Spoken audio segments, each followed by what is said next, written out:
Hi hello welcome to our YouTube channel. ఈ రోజు మనం మాట్లాడుకోబోయేది ప్రభాస్ గారి లేటెస్ట్ మూవీ ద రాజా సాబ్ గురించి. ఈ మూవీ ఫుల్ స్టోరీ ఇప్పుడు చూద్దాం. ఆయన 4 మంత్రాలు చదువుకున్న మాయల ఫకీర్ కాదు. ఇక ఈ మూవీలో మెయిన్ క్యారెక్టర్ పేరు రాజు.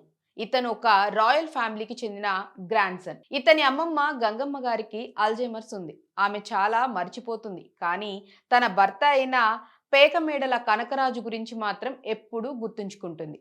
ఆయన ఒక ఎక్సాసిస్ట్ అని, ఎక్కడో ఎక్సైల్లో ఉన్నాడని ఆమె అనుకుంటూ ఉంటుంది. రాజు తన అమ్మమ్మను చాలా ప్రేమిస్తాడు. ఆమె హెల్త్ స్కేర్ అవుతుంది. అప్పుడు రాజు తన అమ్మమ్మకు గ్రాండ్ ఫాదర్ గురించి తెలిసిన విషయాలు తెలుసుకోవాలని డిసైడ్ అవుతాడు. అలా ఆయన గురించి తెలుసుకుంటూ ఉంటే ఆ పాత ఆస్తి హంటెడ్ అని తెలుస్తుంది. రాజు ఆ ప్రాపర్టీని సేల్ చేయాలని అనుకుంటాడు. కానీ అక్కడ భయంకరమైన సూపర్ న్యాచురల్ ఈవెంట్స్ జరుగుతాయి. స్టోరీలో 2 లవ్ ఇంట్రెస్ట్లు కూడా ఉన్నాయి. ఒకటి బెస్సీ, చాలా ఇన్నోసెంట్ ఏంజెల్ టైప్ గర్ల్. రెండోది భైరవి, కొంచెం బోల్డ్. ఈ ఇద్దరితో రాజుకి రొమాన్స్ ఉంటుంది. కామెడీ సీన్స్ కూడా ఉన్నాయి. మెయిన్ ప్లాట్ ట్విస్ట్ ఏంటంటే రాజు తన గ్రాండ్ ఫాదర్ కనకరాజు గురించి తెలుసుకుంటాడు. ఆయన ఒక ఎక్సాసిస్ట్ కాదు, అసలు ఆయనే ఒక ఈవిల్ ఫోర్స్ లాంటివాడు.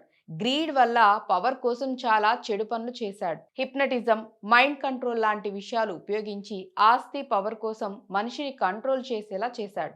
అతని భార్య అయిన గంగమ్మను కూడా డీప్గా హర్ట్ చేశాడు. ఆమెను రాణి లాంటి స్థాయి నుంచి దించేశాడు. రాజు ఆ మాన్షన్లోకి వెళ్తాడు. అక్కడ హారర్ ఎలిమెంట్స్ స్టార్ట్ అవుతాయి. గోస్ట్, సూపర్ న్యాచురల్ ఈవెంట్స్, భయపెట్టే సీన్స్. కానీ అదే సమయంలో కామెడీ కూడా ఉంటుంది.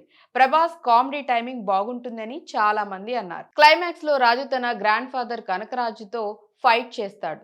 ఇద్దరు ఒకే రూమ్ లో లేకుండానే ఫైట్ జరుగుతుంది అని కొందరు రివ్యూస్ లో చెప్పారు. ఒక రకంగా మెయిన్ క్లాష్ ఎపిక్ గా ఉంటుంది. రాజు తన అమ్మమ్మను, ఫ్యామిలీ లెగసీని సేవ్ చేయటానికి ఈవిల్ ఫోర్స్ ని ఓడిస్తాడు. ఇక చివర్లో గ్రూప్ అంతా సేవ్ అవుతుంది. కానీ ఒక ట్విస్ట్ ఉంటుంది.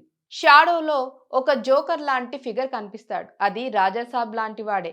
బ్లడ్ లైన్ ఫేట్ ఇంకా అన్డిసైడెడ్ గా ఉంటుంది. సీక్వెల్ హింట్ ఇస్తారు, ద రాజాసాబ్ సర్కస్ అని. సో ఇది ఫ్రెండ్స్, మూవీ ఫుల్ స్టోరీ ఎలా అనిపించిందో కామెంట్స్ లో చెప్పండి. అలాగే రివ్యూ నచ్చినట్లయితే మా ఛానల్ని లైక్ చేయండి, షేర్ చేయండి, సబ్స్క్రైబ్ చేసుకోండి. మరొక అప్డేట్తో మళ్ళీ కలుద్దాం. బాయ్.